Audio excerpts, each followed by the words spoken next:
जी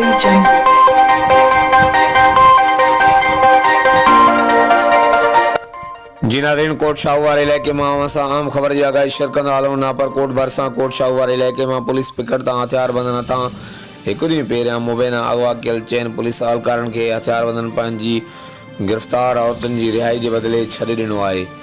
इलाइक़े जे ज़रिए ऐं मक़ामी मीडिया मूजिबि ॾोहारनि ऐं पुलिस में राजूनी डील अमल में आई आहे। पुलिस ॾोहारनि जूं गिरफ़्तार कयल 22 औरतूं रिहा करे छॾियूं आहिनि, जॾहिं त ॾोहारनि मुबैना अगवा कयल चइनि पुलिस अहलकारन खे छॾे ॾिनो आहे।